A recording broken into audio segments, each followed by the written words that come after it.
Ya, tiba sudah segmen yang dinanti-nantikan ramai. Segmen Bisai Tahtu bersama dengan narasumber kita yang mulia Tuan Rusli bin Bujang. Selalunya kalau dengan Tuan Rusli ni pastinya padat nih informasi dan maklumat yang akan dikongsikan.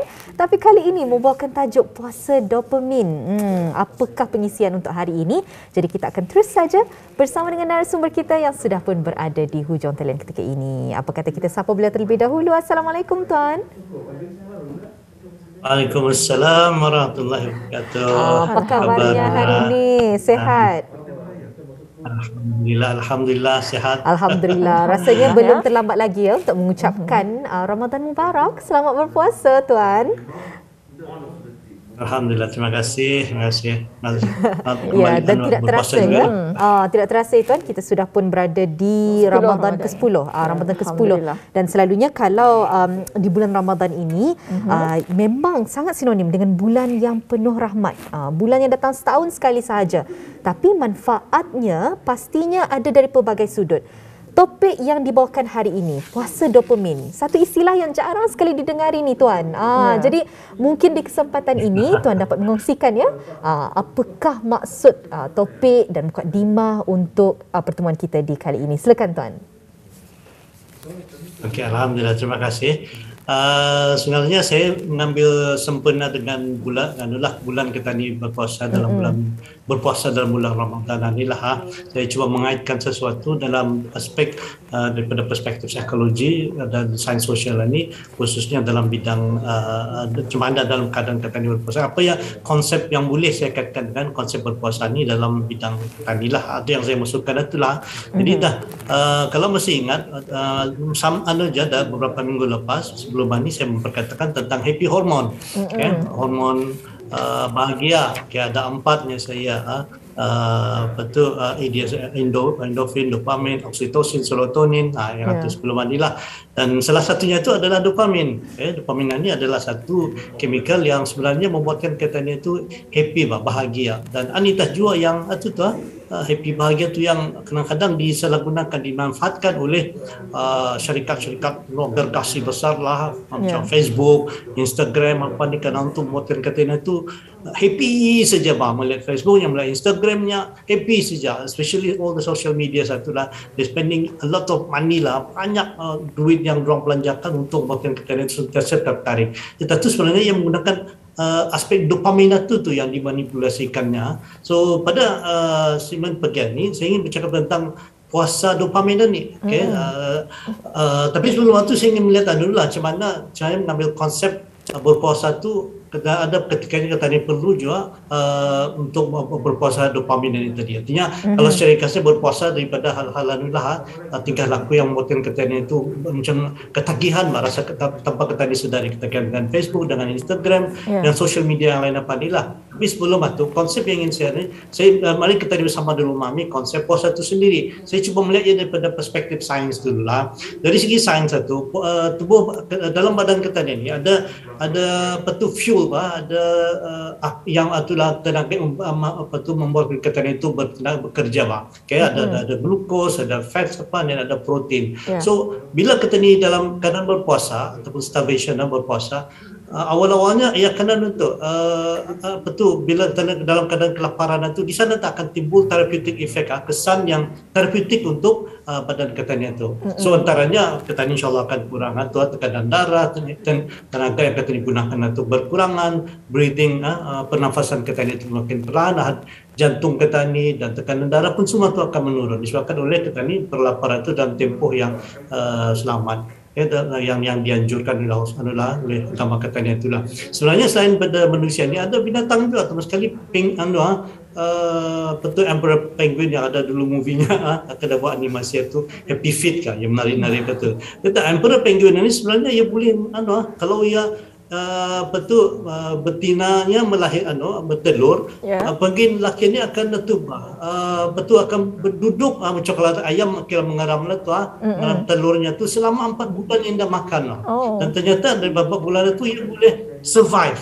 ke 4 bulan. Tapi bila di-apply kepada manusia, sebenarnya ketan ni dengan konsep berpuasa tu tadi, ketan ni boleh bertahan selama 40 hari sebenarnya untuk anda makan. 6 lah tu, bukan dah makan langsung lah tu ikut sesuai yang tu lah tu macam ketan ni berpuasa ni lah. So kalau secara umumnya lah manusia ni kalau ia tingginya lebih kurang 1.7 meter, beratnya 70 kg dan sebenarnya untuk berat suatu tinggi macam tu tadi ada 15 kg yang reserve ni mungkin tadi daripada lemak, daripada so bila kita berpuasa itu yang diambilnya tu disebabkan oleh berpuasa ni. Nah, so jadi agama kata dia tu lengkap sudah Allah Taala tu menyediakan kita tadi. Konsep berpuasa tu sebenarnya boleh menghilangkan bahan-bahan kimia ataupun yang diperlukan atau bahkan yang boleh jadi racun dalam badan kita ni melalui proses berpuasa. Nah, kita ni dalam kehidupan harian ni kan. So dengan terus sekali dengan kita ni saban hari setiap hari syarat dengan sosial media tu anda dapat kenilaikan ia sudah menjadi sebahagian daripada kehidupan kita ni. Bila ia berlaku secara berterusan yang penggunaan dopamin itu istilahnya tadi dopamin itu berlaku secara berterusan ia akan memberikan kesan yang tidak baik kepada kita ni lah. Sebab bila kita ni sudah mau membuat sekali tu, kita ni seolah-olah kan mau lagi, apa lagi ni selepas ini jadi dah macam kata tadi ia ada apa namanya ni andang itu je saya tadi tu andang sudah syarikat-syarikat besar ini andang didesainnya untuk kita ni merangsang emosi kita ni untuk beli suka kepada benda macam ini dan non-stop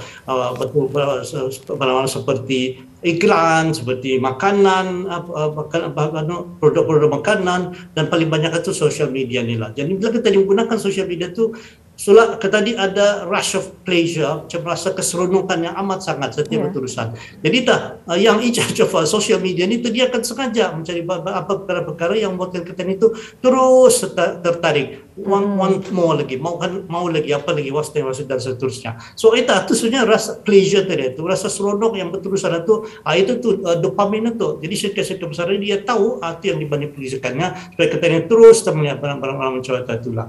Jadi secara ringkasnya akibatnya kan kerana kita ini berterusan menggunakan sosial media dan bukan yang sosial media lah termasuk iklan, makanan apa dan sebagainya ni itu yang boleh kita ini selalu ada impulse control lah, ada kawalan yang selalu anda dapat mengawal lagi betul tingkah laku kita menggunakan social media tadi. Kemudian kita ni punya free will keinginan kita ni untuk melakukan tindakan ini sesuai dengan nurani kita ni, sesuai dengan keinginan kita ni ataupun keperluan kita itu selalu anda lagi ada. Habis tadi bangun pagi seterusnya akan telefon dan sehingga ada anak di kalangan generasi baru ni sampai terpaksa mencari untuk happy itu So ini adalah antara kesan-kesan yang kurang baiklah sebenarnya lah yang memberikan kesan kita ni. Macam aiskrim sebenarnya kalau kita makan aiskrim yang pertama itu bila kita yang gilatan kita yang pertama tu yang memberikan satu macam seolah heaven lah, bahagia padar kata ni bila kita mengambil yang pertama. Tapi bila sudah 4-5 kali 6-7 buah aiskrim tu kenikmatan itu semakin berkurangan. So itulah kesan macam dopamin itu tadi yang membuatkan kita tu makin mau lagi. Lepas sebab dia baru yang lepas habis kita mau yang baru lagi. So saya terkenang dengan satu cerita lah sayangnya dan menjadi macam tu dipanggilnya the 10 Apple effect kesan Apple yang ke-10. Kisahnya macam ni lah, ada seorang pengembara ni ia sesat dalam hutan lah. Kemudian bila sesat dalam hutan itu mencari jalan keluar dan kejumpahan dan akhirnya sampai adalah kelaparan lah sudah 8 hari dan dah makan kelaparan, tiba-tiba berjumpa sepohon pokok apple. Apple ni kayaknya ada makanannya. Jadi bayangkan orang dah makan 8 hari 4 hari dah makan 4 hari, tiba-tiba jumpa pohon apple, dimakannya sebiji apple itu apa rasanya tu? Dengan sebiji apple itu it's heaven lah dikasih lah. Itulah kenikmatan yang ada tolok bandingnya lah selepas 4 hari dah makan itu. Tapi setelah dia makan apple yang kedua, keseronokan rasa kenikmatannya itu semakin berkurangan. Nah, dan seterusnya macam itu tadi juga. Dan apatah lagi bahkan yang kelima seolah macam ada rasa lagi. Bahkan yang ke-10 dia sudah hilang lagi tu macam makan dia lagi bersyukur dibuangnya tu pulang saja apple tu. Okay, so atu dekat ni boleh kata kita ni supaya betul sebenarnya kalau unda ada dopamin tu kan ia kata ni boleh menjadi bosan setelah yang ke-10 yang berulang-ulang yang sama kata dimakan boleh menjadi bosan. Tapi berbeza dengan social media ni anak sudah didesain oleh syarikat besar ni tadi untuk katanya itu sentiasa tertarik dia adakannya hal-hal yang baru. So itu yang membuatkan katanya sentiasa tertarik itu ayatah dopamin itu. Jadi saya maksudkan puasa dopamin ni mungkin bersempena dengan puasa Ramadan apa ni katanya berpuasa. Of course puasa itu satu ibadat, tapi konsepnya tu boleh kita gunakan, katanya ambil artinya dalam bidang penggunaan social media, gaming siapa ni ketani ada mungkin ada anulah katanya yang mengaturkan satu masa untuk ketani berpuasa maksudnya untuk menggunakan perlu berpuasa daripada dopamin ini juga. Itu sebagai mukadimah yang agak panjang lah. Ya, alhamdulillah itu yang masukkan dengan dopamin ya. Jadi tuan tadi ada menyebut yang mengenai dengan penggunaan media sosial, permainan komputer ini. Jadi kita berpuasa dopamin ini mengambil alih dan membetulkan kembali kawalan diri, tingkah laku dan juga minda kita ni ya tuan. Jadi bagaimana caranya untuk kita ni melakukannya supaya kita ni supaya kita ni tidak terlalu leka dengan penggunaan media sosial ni? Okey, terima kasih.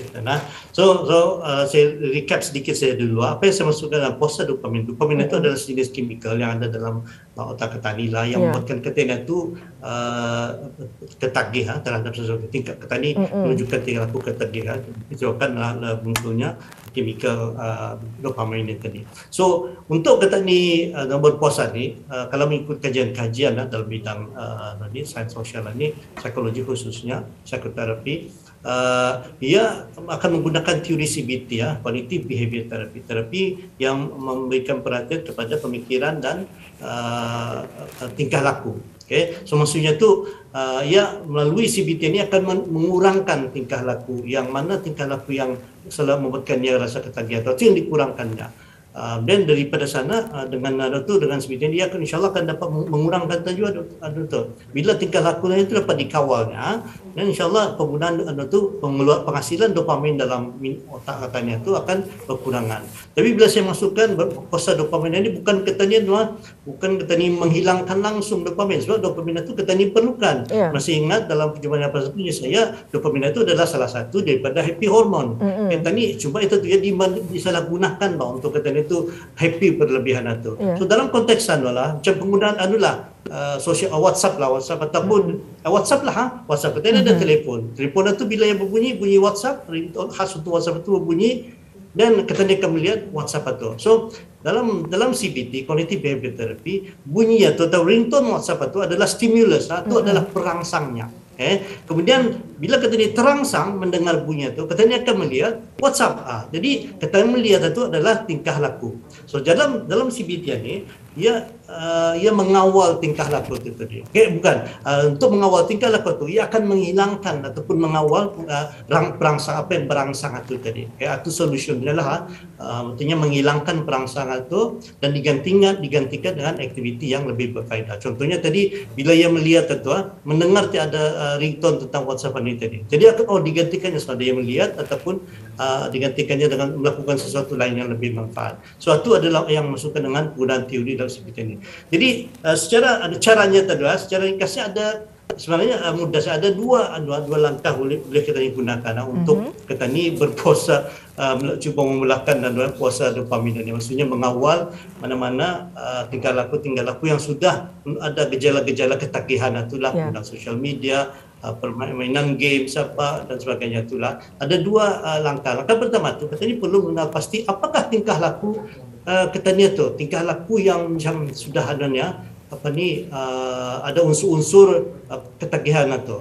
Itu yang perlu kita dikenal pasti. Kalau mengikut kajian, sebenarnya ada enam tingkah laku kita ini yang tanpa kata ini kadang-kadang tanpa kata ini sebenarnya sudah jatuh dalam kategori kategori penagihan inilah. Pertama emotional eating, makan secara kita ni itu makan itu menghilangkan emosi kita ni. Kita ni bersedih atau takut, gembira apa kita ni makan. So itu tingkah laku yang kadang-kadang boleh yang boleh ketagih juga. Kemudian of course lah yang paling banyak ni internet dan gaming ya, yang malah saya sebut tadi, termasuk juga social media patulah. Kemudian ada tingkah laku lain ni, kalau di negara lain itu judi. Kemudian kalau di kami ini kali shopping, itu pun tingkah laku yang boleh ada edik juga, ketagihan. Kemudian ada lagi setengah-setengah orang itu ingin merasakan keseronokan yang berlebihan, thrill. Macam-macam lah. Kemudian ada yang kurang juga yang menyalahgunakan data.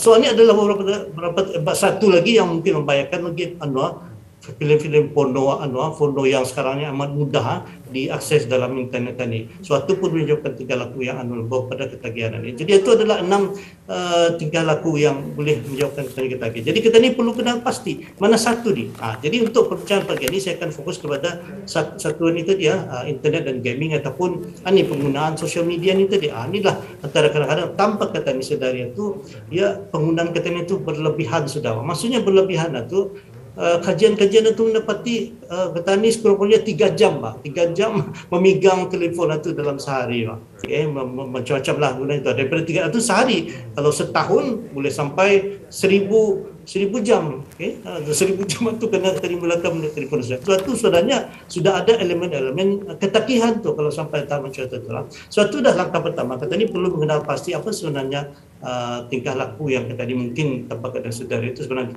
sudah mungkin jatuh kepada ketagihan itulah di tahap sederhana, mungkin tahap rendah masih lah. Kemudian bila sudah kata ni dapat mengenal pasti apa sebenarnya, dan tadi baru kata ni perlulah kata ni mengikuti schedule-nya, jadualnya, aturan-aturan yang kata ni tentukan supaya jangan kata ni menggunakan barang tadi itu tingkah laku tadi yang data kawal itu berterusan. Contohnya kata ni perlu mengurangkan masa masa penggunaan telefon itu. Kalau mungkin tadinya saya itu 3 jam, mungkin masa bulan puasa ni kalau kita ni sudah 3 jam sepanjang hari itu, kata ni kurangkan mungkin menjadi 2 jam. Perlahan-lahan lah 2 jam dari kecil. Sudah kurang dapat 2 jam, mungkin dapat dikurangi lagi sejam. So kurangkan penggunaan masa. Itu yang dimasukkan tadi puasa dopamin itulah. Kata ni daripada kalau selalunya 3 jam sehari, kata ni mungkin kurangkan 2 jam ataupun lebih. Kalau pada dapat sudah dikurangi lagi sejam. Kemudian yang keduanya, kata ni juga boleh berpuasa menggunakan puasa dopamin ini untuk menahan diri. Kalau sudah ada tarikan-tarikan untuk melihat IG, untuk melihat Facebook, melihat WhatsApp dan sebagainya, kata dia tahan diri. Tahan diri maksud aku sedang berpuasa, puasa dopamin yang perlu melihat bila perlu saja ataupun ditentukan masanya tu bila kata ni melihat itu. So kemudian dan ada pertanyaan, apakah puasa dopamin ini berkesan atau dopamin fasting inilah bahasa Inggeris itu adakah berkesan? Yes, kajian ini adalah berkesan tapi yang berkesan itu maksudnya menggunakan teknik CBT itu tadi, cognitive behavior therapy, artinya tingkah laku itu disebabkan oleh rangsangan. Jadi kita ni menghilangkan ataupun hilang rangsangan itu yang kata ni hilangkan supaya dapat tadi mengawal tingkah laku itu yang dimasukkannya. Tapi kalau yang dimasukkan itu untuk menghilangkan langsung dopamin itu bukan itu. Dopamin itu kata diperlukan itu yang menjadikan kata ni bahagia. Itulah insya-Allah betul sekali. Jadi sesuatu yang baru yang saya pelajari juga di sini, satu pengisian yang baru sebenarnya.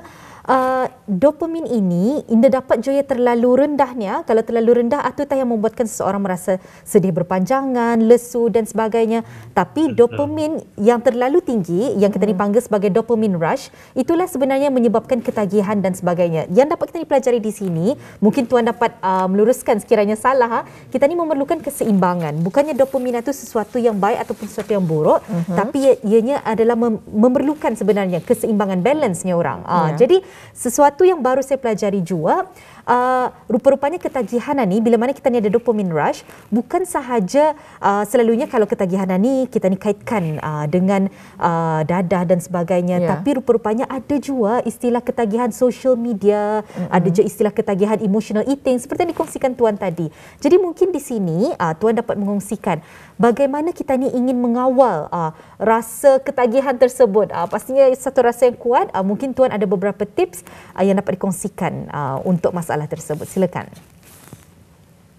Betul tu tadi sebenarnya ada yang dimasukkan dopamin itu lah. Ini yang maksudnya satu hal yang baru. Tanpa kita ni sedari ni, dulu selalunya kita ni kaitkan ketagihan ni dengan penyalahgunaan dana saya. Tapi itu ni tanpa kita ni sedari, syarikat-syarikat besar itu yang memanipulasikan dopamin ni yang memang ada akan secara semula jadi akan terhasil daripada pemikiran dalam otak kita ni lah disebabkan rasa keseronokan itu. So diorang memanipulasikan itu. So tanpa kita sedari. Itu yang maksudnya betul, itu yang perlu kita ni kawal lah. Itu saya mengambil konsep puasa ni supaya kita ni dapat cuba untuk mengawal diri lah. Dan ada tips anulah beberapa tips mudah untuk kita ni berkesan lah. Cara ringkasnya tips untuk ni adalah betul kita ni menggantikan rutin kita itu sebenarnya ada rutin kita ni gantikan rutin dan sebahagia kita ni gantikan satu hal yang lebih yang lain yang mungkin boleh bermanfaat.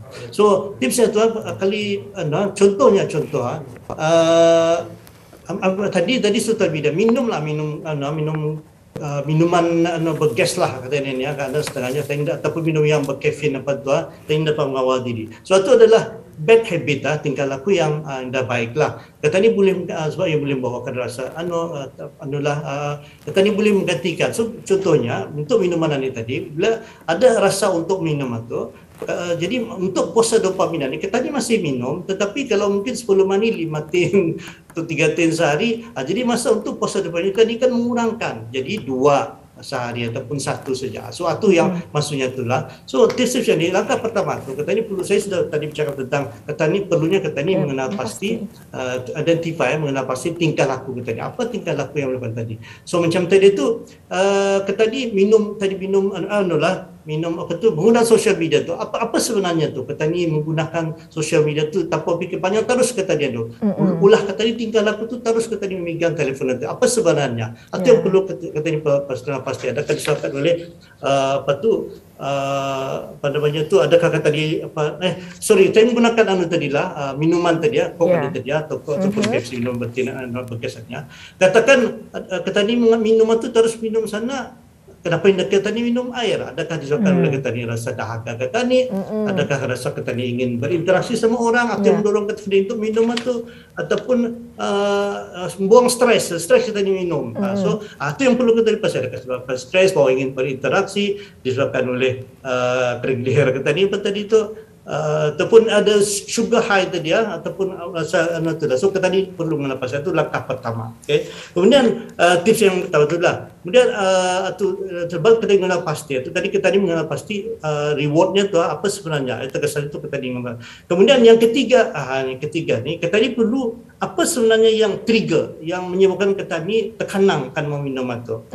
Adakah mungkin disebabkan oleh masa tadi masanya pagi tengah hari ni mesti aku minuman bergas di tengah hari. Adakah di segi masa ataupun disebabkan kita di minum makan sesuatu bila kata di makanan ni kita dikaitkan dengan minum Pepsi misalnya. So itu triggernya. So kemudian bila kita tahu trigger tu yang trigger tu yang perlu kita ni gantikan dengan satu hal-hal yang lain yang lebih baiklah. So betul dari segi sains ada 5 perkara yang boleh trigger tingkah laku kita ni yang yang ketagihan nanti. Satu mungkin disebabkan oleh tempat alokasi. Kemudian tadi saya sebut tadi masa. Tempat itu misalnya bila tadi masuk restoran kadang-kadang itu digantikan. Okey, kemudian masa kata ni dan ketiga emosional perasaan kata ni emosi kita ni dan ketiga tu orang lain yang ada di sekeliling kita ni dan empat itu disebabkan oleh tingkah laku. Jadi itu dah ada tiga. So yang tiga jenis itu lah yang perlu kena pasti tingkah laku kita ni apa reward yang menjawabkan kita ni itu dan apa triggernya dengan tiga ni insyaallah itu yang dapat kita ni insyaallah dapat mengawal lagi lah penggunaan ataupun penghasilan dopamin yang berlebihan itu.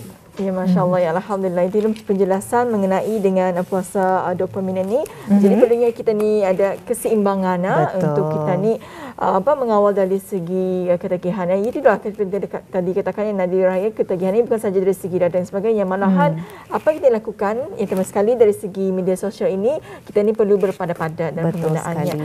Pun tuannya nampaknya masa mencemburi kita ni dan mungkin saja kita ni insya-Allah yang tidak akan bertemu di lain kesempatan. Mungkin ada bahagian 2 mungkin mengenai dengan puasa dopamin ini. Ya Tan ya? Ya, insya-Allah. Pun kita ucapkan ribuan terima kasih kepada Yang Mulia Tuan Rusli bin Bujang, iaitu konselor profesional yang baru saja berkongsi mengenai dengan puasa dopamin ini. Jadi ribuan terima kasih kami ucapkan. InsyaAllah di lain kesempatan kita akan bersua lagi, mungkin dengan topik yang lainnya pula. Assalamualaikum Tuan. Waalaikumsalam warahmatullahi wabarakatuh.